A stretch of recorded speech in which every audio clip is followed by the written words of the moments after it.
good reason. First thing is viruses are the most ubiquitous genetic material on Earth. You just imagine even bacteria have their virus that can infect this bacteria. So it means the virus number are definitely far more than bacteria. So it is the most ubiquitous genetic material on Earth. And nearly all living stuff, you can find a virus that can infect this kind of living stuff. So the virus is not only the issue for human beings, it's also the issue for bacteria, the issue for plants, the issue for animals and insects, and so on. And most of the virus cause disease. So virus, for example,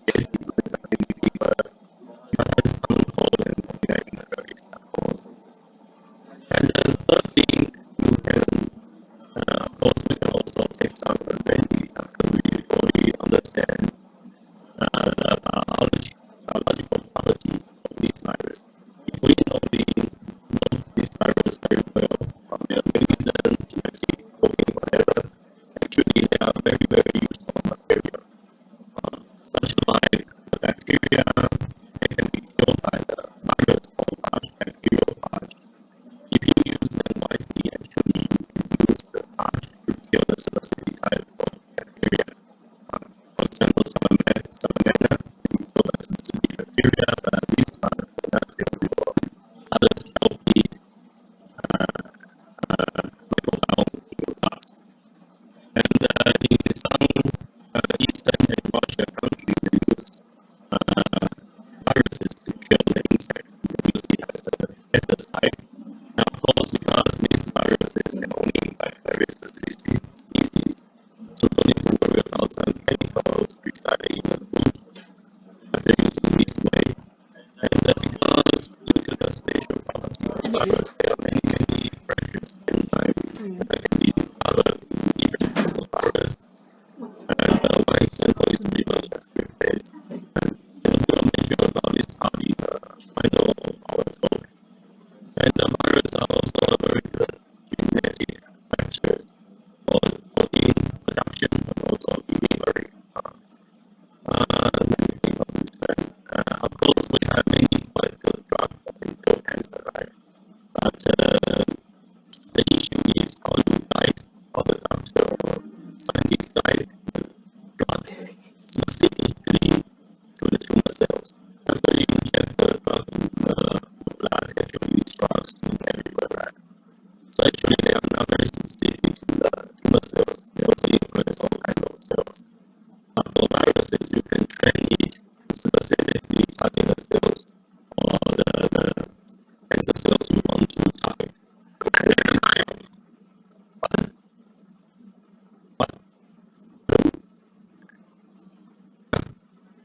Somebody has a question? 3, 2, 1. Oh, no response. So anyway, so virus can also be used as a very good vectors for gene therapy. There's one type of virus called retrovirus that can integrate into the genome. So, for example, if some patients have genetic unknown, even though some genes, and the scientists can use the viruses to put these genes deficiencies back to normal, and already have many successful clinical outcomes. And they can also be used to kill the cancer. We'll also mention later.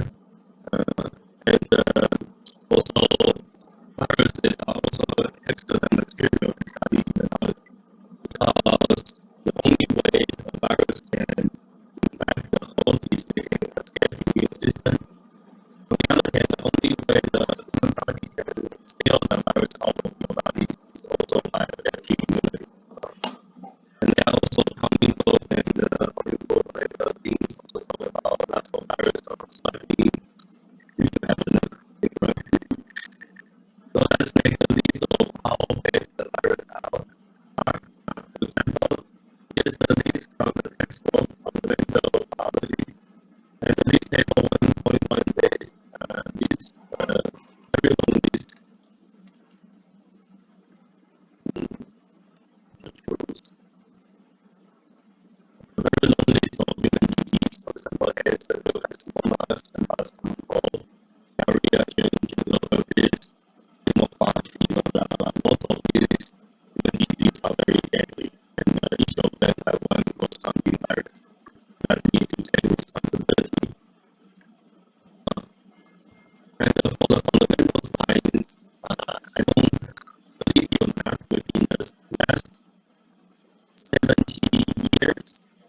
only 17 Nobel Prize actually go to biologists for their treatment or understanding of solving one kind of virus associated disease. And nearly 50% of the Nobel Prize get to the biologists plus immunologists. So actually, for the human medical research, studying biology is a very important part because each virus study can actually rescue millions of people's lives. So we talk about many diseases. I think everyone cares more about money. So actually, viruses are also very important for the money, especially for your country's economy. If your countries are highly reliant on the meat export, for example, cattle or swine pork or whatever, and therefore your country needs to really care about the control of animal virus. For example, the last part is the global distribution of rabies. Rabies is a very deadly virus.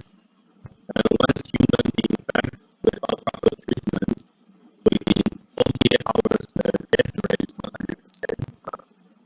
So anyway, the countries are then as the rabies positive area, and therefore the animals associated with rabies infection, for example, dogs and cats or whatever, and these kinds of animals cannot be easily exported to the other country. So you will influence your country economy a lot if you rely on these animals. And the right part is under disease called foot and mouth disease. It is also caused by a virus. And this virus usually infects swine, pigs, and some cattle. So if your countries are claimed as FNTV positive, so FNTV is a virus, and therefore the pork are not allowed to export. So it will greatly destroy the economy of your country if you highly rely, if this country highly rely on exporting these animal associated products to the other country. So we can always make Taiwan as a very good example. In Taiwan, actually 20 years ago, also became as FNDB positive. So Taiwan is very small, but you can see it's still red. Yeah, red. Actually, in 1997, Taiwan had the outbreak of FNDB, this virus. And you can see that before 2007, it's blue line. Taiwan actually was the second biggest export country. So actually, many people who got lots of organs told them a lots of money before 1997. However, after the outbreak of FNTB in Taiwan, and you can see that none of the pork allowed to be exported anymore nearly within the next 20 years. And they lost huge amounts of money per year. Taiwanese population government. And therefore, yeah, that's another story. And at that time, because due to the government decision, Taiwanese government decided to make every single people in Taiwan vaccinated with FNTB vaccine. So of course, there is no further outbreak in Taiwan anymore. But even if every single pork vaccinated with FNTV vaccine, your pork still not allowed to export. Because you get the vaccination doesn't mean. Sorry. Wait a moment. 在那餐桌上，就从餐桌上拿来的。不是啦，那个中岛的餐桌上。Sorry. Yeah. So just like COVID-19 case, if you are vaccinated 3 doses of Moderna vaccine, doesn't mean you are not a virus carrier. You just have less symptoms. Similar as this pork story, all the Taiwanese pork still not allowed to export. even if they have no disease, but they might still be the virus carrier, because once your pork export to America or Japan, because all their pigs are not vaccinated, so the virus will easily kill all the pigs in Japan, for example. So anyway, after the outbreak of FNDV in Taiwan in 1997, we take nearly 22 years to totally eradicate this virus. And the only way you prove you truly eradicate this virus in the pork, in the swine population, is every single swine have no vaccination, but also without disease. So you see how huge amount of money we lost just because we didn't control this virus very well. Every year, 1.6 billion, and this 1.6 billion is the US dollar 20 years ago. I think you can buy that for you. Yeah.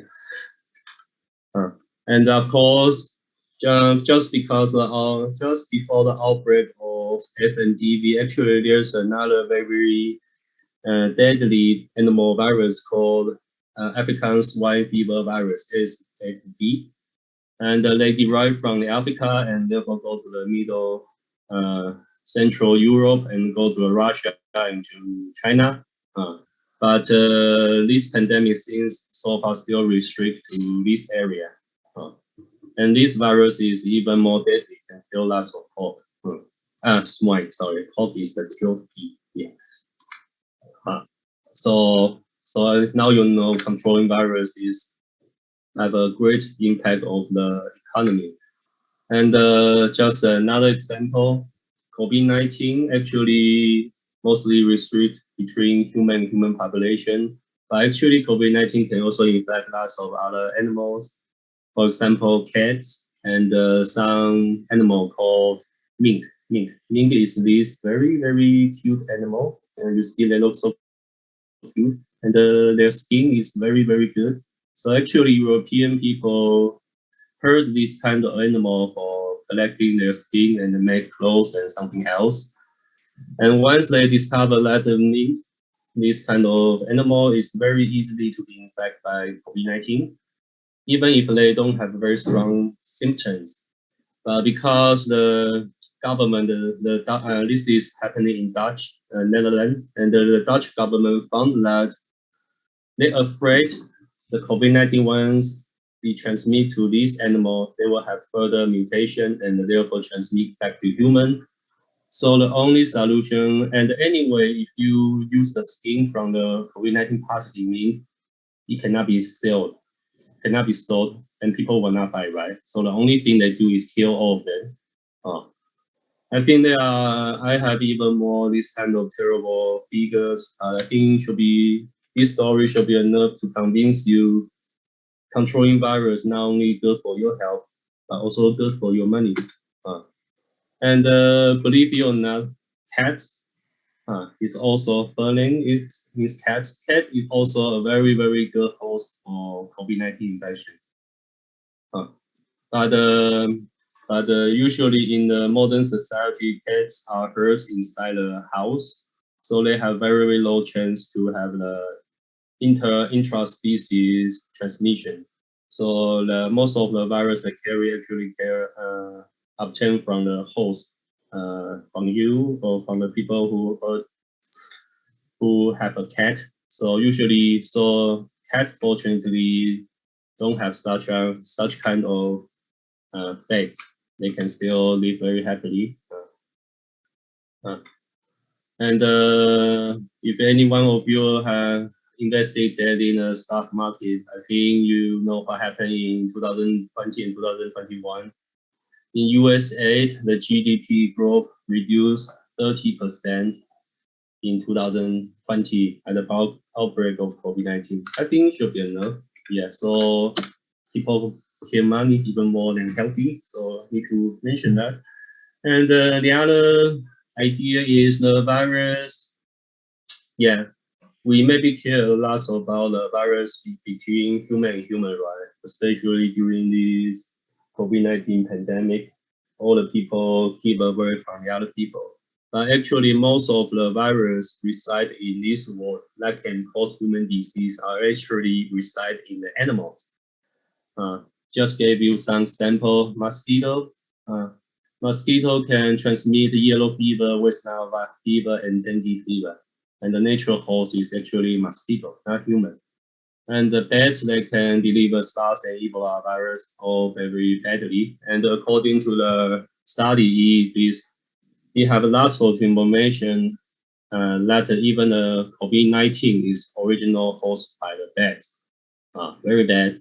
And of course, chimpanzee and monkey, they carry some virus like Ebola and retrovirus. And the dogs and cats, they carry rabies. And pigs, they carry swine flu and FNDV. And chicken, they carry influenza. So maybe we can keep away from the people who might be positive for COVID-19, but I think whole your life you are difficult to keep away from these animals. And you cannot kill all of them. They far more than you. And the other concept of somebody asked question. If you found me lost sound, you need to immediately tell me because I cannot hear my sound in this video. Yeah. And the other thing idea is always have new viruses cause problem. And the best explanation is influenza virus. Influenza virus not only infect birds, they also infect pigs and also other animals. And the most terrible thing is each species, each animal, including human, they carry different kinds of influenza virus. And this virus have 8 genome. For example, A means avian. Avian, this is the avian influenza virus, and here's the human influenza virus, and here's the swine influenza virus.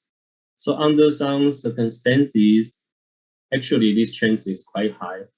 And for example, these innocent pigs, they eat, unfortunately, together infected by 3 different kinds of virus. And when this thing happens, the genome of these 3 different viruses will have a swapping and change into a brand new virus. You can see that the genome of one first genome is from avian, and the second genome is from human, the third genome from avian, and the 7 and 8 genome from swine. So it becomes a totally brand new virus. And if under some circumstances, here is the swine from the wild field, it's not a herd one, and also carry their own kinds of influenza virus. And after they, for example, this swine go to the farms and meet a friend with this pig, and therefore, after talking, they will have a brand new virus further. The thing I want to show you is at least for influenza virus, every single year, or even more crazy, every single month, the influenza virus genome are different. So that is why every single year you need to inject different kind of vaccine against influenza virus. It is just one example. Actually, all the viruses have the similar property, always have new virus.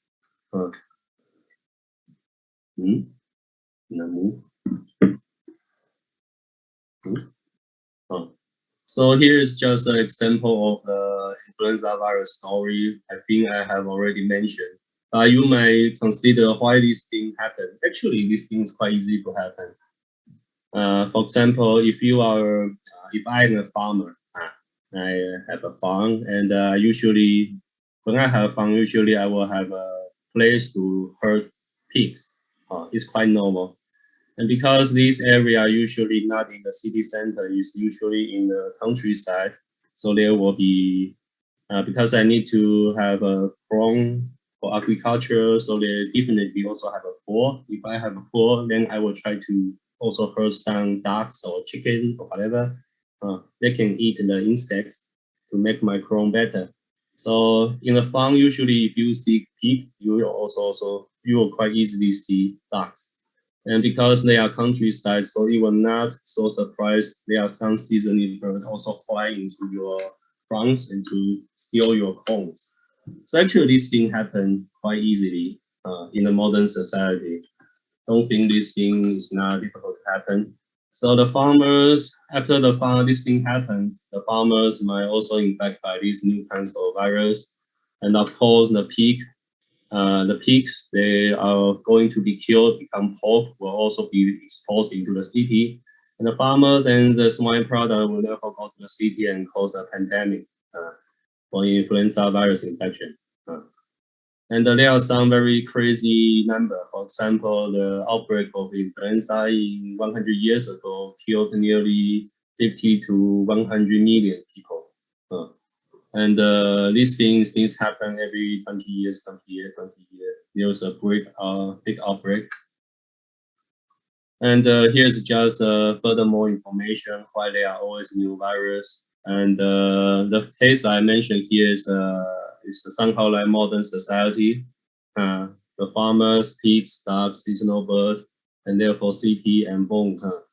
And there's another kind of resource of new virus. It's usually in a tropical area, especially Africa, Central Africa, and Central America.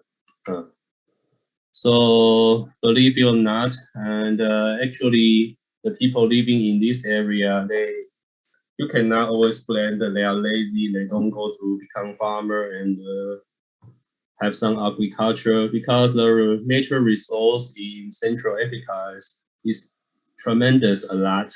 People just need to bring some knife and bring a gun to the jungle, then they can have food every day. So how can you convince these people to agriculture?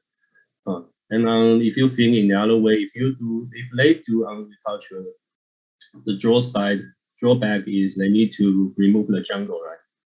So actually, we cannot blame this thing happen. But it is true, people are going to eat some things inside the jungle, such as the chimpanzees and the bats, whatever, and some other of animals. So no matter how carefully you are, when you dealing with this meat product, people have high chance to contaminate or infect by the virus inside the blood of this animal into their body. No matter how carefully you are, your hands usually will have small wounds. So it is another resource where the virus came from. And there is a global scientific biology society called Global Viral Forecast. And there are several hundreds of biologists and the long-term allocated inside the Central Africa and Southeast Asia and the South America, and they try to study whether they can identify new virus that might cause human disease in this area. And so far, they have identified more than 10,000 kinds of new viruses that can cause human disease. So COVID-19 is just one of them. We still have 9,999 viruses that can cause human disease. And here is some videos. I want to show you how the virus hunters work. I try to see whether I can open in this. Oh, I can. Yeah. Just 3 minutes. With hundreds of thousands of cases and over 14,000 deaths so far, swine flu is the latest global pandemic. Within weeks of the Mexican government confirming an outbreak in March 2009, cases of swine flu were identified throughout the world. The virus that causes the flu, H1N1, seemed to have emerged out of nowhere.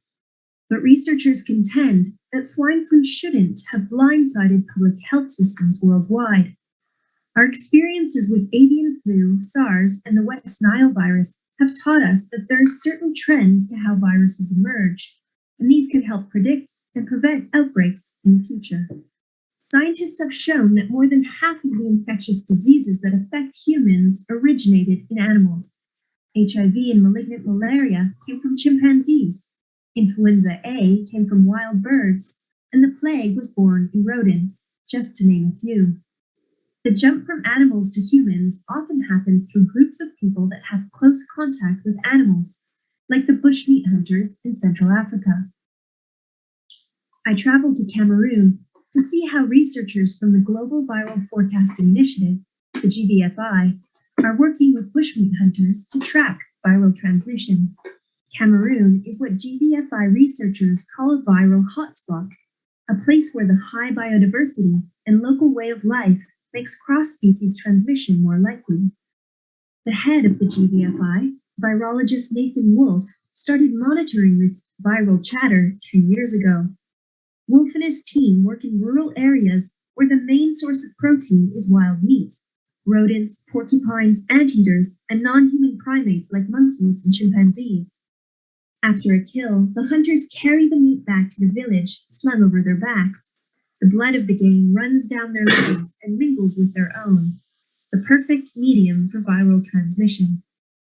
Back in the village, preparing the fresh meat for cooking is also a bloody affair, and another source of viral transmission. In a makeshift field laboratory, the researchers take blood samples from the hunters and their prey so they can search for viruses that have jumped into humans. They also take samples from other species of wildlife to monitor the general variety of viruses that are out there in the forests of Cameroon. Some of the samples are analyzed at the group's new laboratory in Cameroon's capital, Yaoundé. Others are sent to top-notch institutes around the world for special analysis. So far, the group has shown that monkey and ape viruses related to HIV have jumped into Cameroonian hunters. For example, around 1% of the hunters they tested have been exposed to a retrovirus called simian foamy virus. But the group hasn't shown that these crossover viruses cause disease or are spreading among people. In the last few years, the GBFI has expanded its work, and they now have sampling centers in the Democratic Republic of Congo, China, Malaysia, and Laos. By providing a head start in identifying viruses all over the world, the GBFI researchers hope to help health officials intervene early to prevent the emergence of pandemics like swine flu in the future. Okay.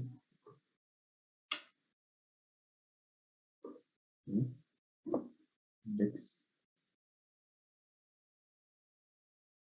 Okay, and here's also a very short thing. Maybe we can jump. Yeah. Since the new coronavirus began infecting people last winter in China, scientists have been working nonstop to try to figure out how it spreads. They've learned a lot, but one of the mysteries they're still trying to untangle is where this virus came from in the first place. And for that, scientific evidence points overwhelmingly to wildlife.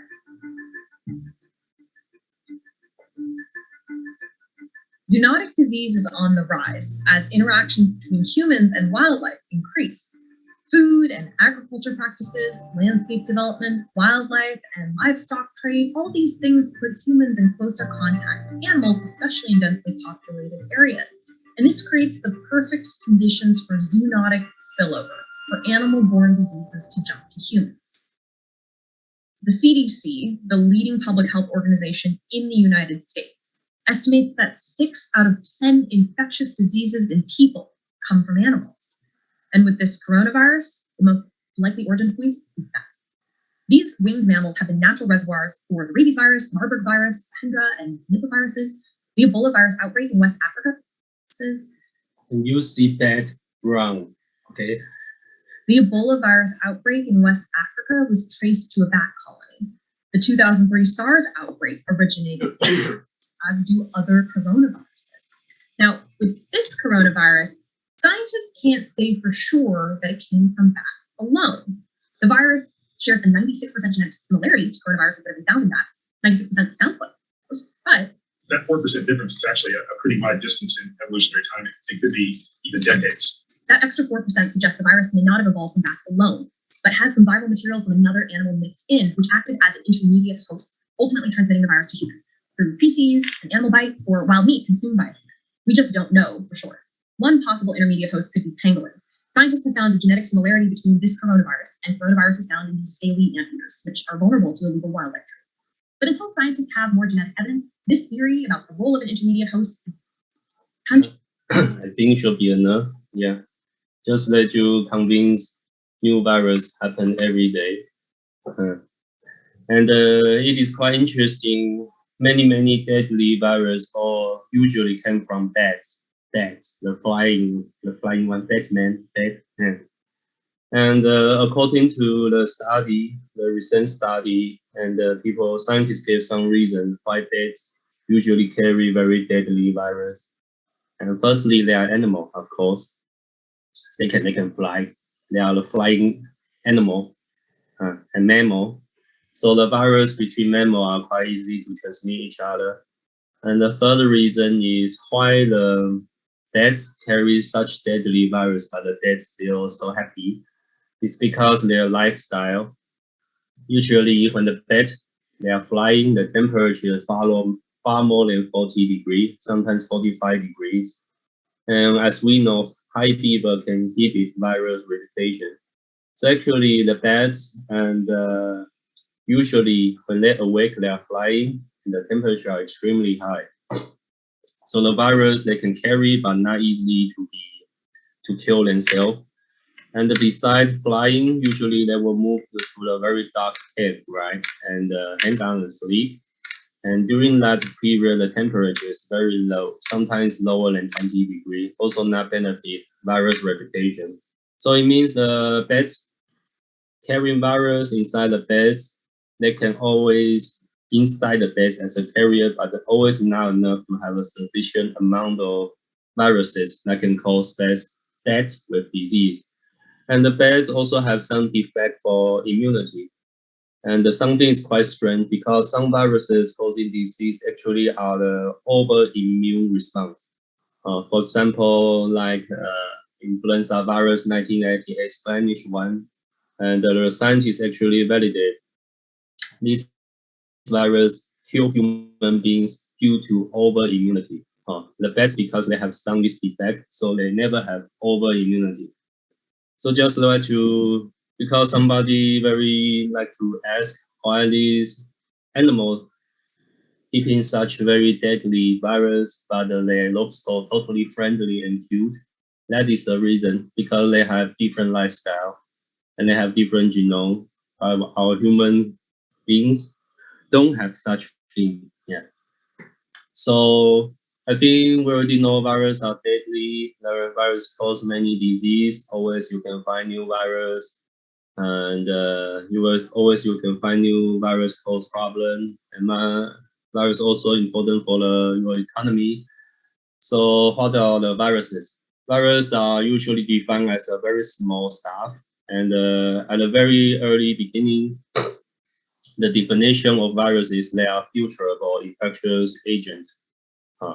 So it means they are small, but actually now there are many giant viruses be discovered. And by definition, maybe this definition is wrong, but anyway, they are small.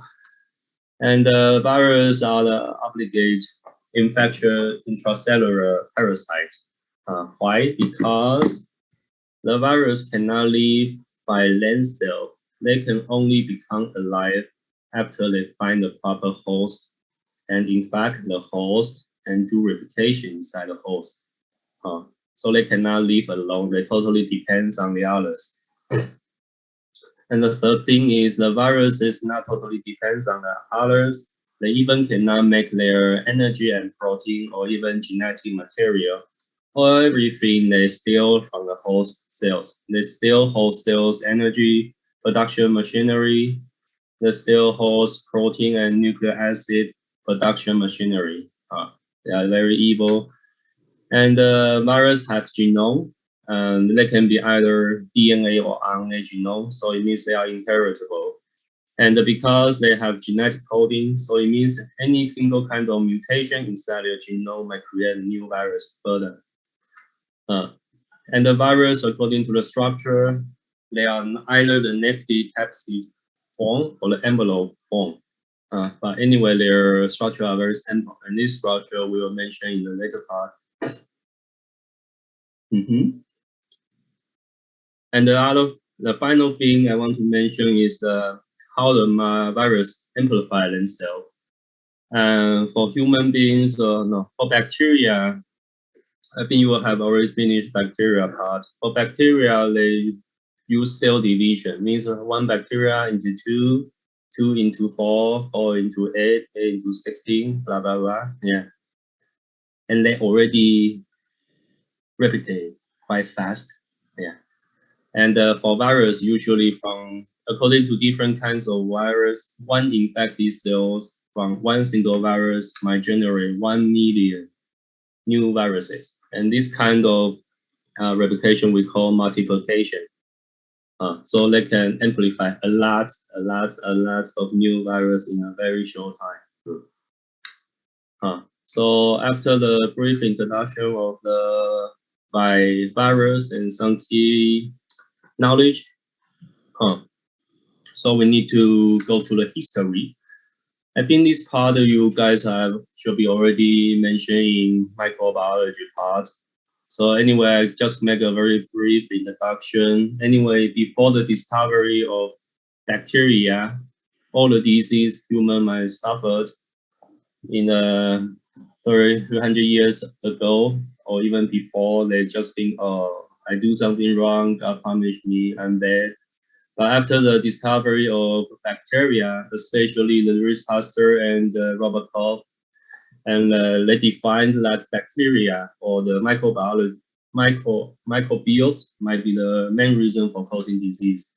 Especially the Koch, he established something called Koch postulate. It is very, very important scientific methodology. Currently, we might think this logic is very simple, but at that time is a great invention. And let's go through what is this. Just for example, if this mice due to some lung disease, very, very sadly, he died. And therefore, Koch will ask his students to try to pick up some sample from this dead mice lung and to see whether this extract can culture some specific microbial, especially bacteria. And after they spread out, they are allowed to pick out a single colony of the bacteria by using the LB-agar plate. And therefore, they will try to inoculate each different bacteria colonies into the animals and into the mice to see whether they have the same symptom. If these mice have the same symptom and also die due to the lung disease, and its lungs can also isolate the same bacteria, and therefore he will claim he identified the specific pathogens, of course, in this case, bacteria, that can cause the lung disease in the animal. Of course, the healthy animal shouldn't have this kind of pathogen. So these scientific methodologies help the scientists to identify many of the so-called disease-causing pathogens. And this is very, very important, no matter for bacteria or for viruses, because once you find which pathogens cause which disease, then you are allowed to use drug screening to identify the drug specifically kill this pathogen. And of course, if you know how these pathogens spread out and transmit to each other between human and animals or between human to human, then you are able to develop some health policies to invent the spreading of this kind of pathogen. So anyway, identify the pathogen that cause human disease is a very, very important step for the current medical study. Yeah. So why it is important to identify the pathogens that cause human disease? So what means pathogens? For example, SARS-CoV-2 is the pathogens for causing COVID-19. COVID-19 is a disease. SARS-CoV-2 is a virus. So SARS-CoV-2 is the pathogens for COVID-19. So anyway, if you identify the pathogens, then you are allowed to use something called high throughput drug screening. Just imagine so this one is an example of the high throughput screening. And this plate have 984 whales. You just imagine each small whale is an LB-agar, just smaller. So how you perform drug screening? So easy. So you just firstly make lots of LB-agar, and culture the same kind of bacteria. And therefore use the machine, and each tips contain one different drug. So you can quickly screen by the treatment of which kind of drug or chemical or whatever things, these bacteria cannot grow out, and therefore you can find a drug. drug candidate. Of course, this drug candidate still need to go through the clinical trial to validate it is safe for human beings. So identify pathogen. After the identification of pathogen, finding a drug is actually not so difficult.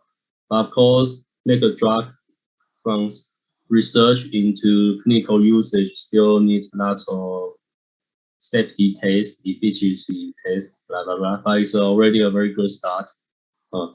So let me show you how many weapons, because microbiology anyway start earlier. So let me show you how many weapons human beings already have that can efficiently kill bacteria. Don't know how many. So most of them are antibiotics. I think we have more than 100 kinds of antibiotics. And one thing you have to know is currently we are still using the very, very old antibiotic. For example, penicillin, chlorphenicol, and tetracycline. We still use the very, very old one. So when people say we have problem for antibacterial resistant bacteria, actually means they are resistant to heat. But actually, we still have huge amounts of weapons against bacteria because it is too easy to find a new drug for bacteria culture. But for virus, it's another thing. Finding a virus drug is very, very difficult. So anyway, after you identify the pathogens, and if you cannot find drug very quickly, but at least you know which kind of pathogen it is. So therefore, you can study some health, how to say, health policy or epidemiological study. For example, once you know, okay, some of the disease might caused by bacteria, we don't have drug, but we know it is from the dirty water. So how to solve the problem, even if we have no drug, we know it's from dirty water, some bacteria. So just boiling our water and clean the water and cook the food well, and this disease should disappear. So sometimes if you don't have drug or vaccine, if you know how it spread, if you identify the pathogen and know how it spread, you can still cure, prevent from infection. For example, we wear masks now, right? And make a 70% alcohol spray everything. Yeah, it's somehow like how we prevent from infection. And this thing is just a story how people take this knowledge. And just before 170 years ago, there's an outbreak in London. It's a cholera outbreak. And here just a sample, a scientist, a medical doctor, he tried to point out each of the family who have a cholera case, and after pointing out all these points, he noticed that actually all these family members who have the disease all use the water from the single street well. At that time, there's no tap water. So after the government closed this well, the disease disappeared. Amazing.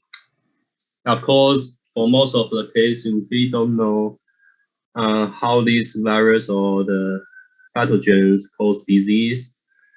The better way is still do quarantine. Yeah. So like how we do for COVID-19. And some cases, even if we know what virus it is, what pathogen it is, but if it is oral transmitted or from airborne transmitted, maybe the quarantine is still the best way. And many of these viruses are very deadly, as I shown here. COVID-19 is just a very relatively weak one. And actually in the central, how to say, in Europe, in the ancient Europe, when they meet any disease outbreak, and they will send the people to this small island using the Greek. Anyway, if you are interested, you can Google this place. It looks very good. There are many beautiful buildings. But actually, this island is a place sending the people who are going to die from the Europe. So far, no people like to live there. The population is zero because many.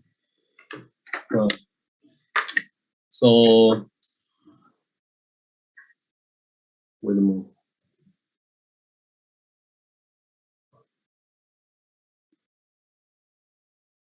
Mm-hmm. So just let you know one more interesting knowledge. Quarantine is actually from Italian. This word means 40 days. Just before in 14th centuries, and there's an outbreak of Black Death disease. And of course, now we know it is a bacteria transmitted by rodent. By that time, especially Italian is actually very, very, very rich. And there are many, many international economy activity there. And of course, at that time, people use ships. So when the outbreak of the Black disease and the Italian government decided to just let this ship stay at the harbor for 40 days, and therefore they are allowed to enter. So this was called quarantine. I don't know how to pronounce, but anyway, after and currently how we call quarantine actually is from this word, Italian. According to this flight map, we can clearly understand under certain circumstances in our modern world, if any place in this world have a new virus outbreak, just within one day, it can deliver to every single place in the world. Yeah, because the international flight. Yeah, if this virus can carry from human. So if you want to really quarantine a virus in a single specific country, nearly impossible. Only if you want to close your country forever. Yeah. So some COVID-19 case, I think everyone is familiar with. We can see that actually COVID-19 have many outbreak wave. 1, 2, 3, 4, and currently is here. And if you observe it very carefully, you can find some very interesting. Usually happen in the May and the winter. Alpha, Beta, Gamma, Omicron. And we will mention about this thing later to discuss why the virus always change so fast. So anyway, after the brief history of the so-called pathogen discovery and how people deal with the disease, actually they always have one very big issue. They can only identify bacteria. Why? Because the virus can only survive after infecting the cells or infecting the host. So this kind of LBR 3R strategy cannot identify any single virus. So how people further identify viruses can cause disease? Actually, the story came from the botanists, the people who study plants.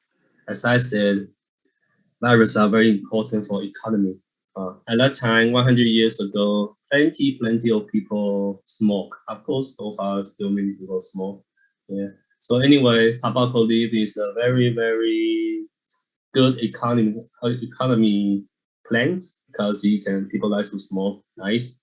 And anyway, at that time, the people found that since there's a kind of disease can make this tobacco leaf look very badly, and therefore they are going to die. And they have many strange spots. And thanks to the close possibility, at that time, every single kinds of disease during that period, people are trying their best to find the so-called pathogens. Because once you find the pathogens, you might be able to cure this kind of disease. But I don't know why these botanists find this very clever way. And actually, also during that time, around the end of 19th century, and at that time, Louis Pasteur invented something called a filter. The filter can totally filter out the bacteria. So anyway, at that time, these botanists cannot identify the new bacteria cause this kind of tobacco leaf disease. So because they are plants, I think so. So they try to make something like smash the pathogenic leaves and try to extract the water, the liquid out of it. And therefore they spray out this liquid to the healthy new leaf. They find, what happened? Why this leaf get disease again? And they can do this for several new rounds. It means this kind of things of is infectious. Indeed, reside this filterable liquid. Oh, so anyway, they have some discussion. Clearly, it is not bacteria, even if they are small enough that can be filtered out. But you need to understand this filter out liquid is very, very clear. So even if it is bacteria, if they are very, very small, after long-term culture, the liquid will anyway become cloudy, right? So they define, okay, it is not bacteria. It is not bacteria, and even if they are small, and after long-term culture, liquid should become cloudy, so no bacteria. And they also discuss whether the liquid is wrong. They don't think the medium is wrong because they culture the bacteria, the so-called possible bacteria in the natural host medium on tobacco leaf. It might be very tasty. So anyway, after the lots of discussion, they found something that can cause disease from the filterable stuff, not bacteria. So they make a new word called virus. Actually, the definition of virus, according to the Latin word, is poison. So they still don't know what is that. But of course, it is also not poison, because if it is not poison, then it should be diluted out. For example, when you extract the poison from this leaf, when you spray out to the second one might get damaged. But if you take the extract from the second leaf and extract the so-called poison to the third to fourth to five to six, actually the disease should be diminished because poison has a linear amount of chemicals, so it will be diluted out. But single thing can always be repeated, so it means this is a pathogen. Anyway, this is a story how the virus is discovered from plants scientists.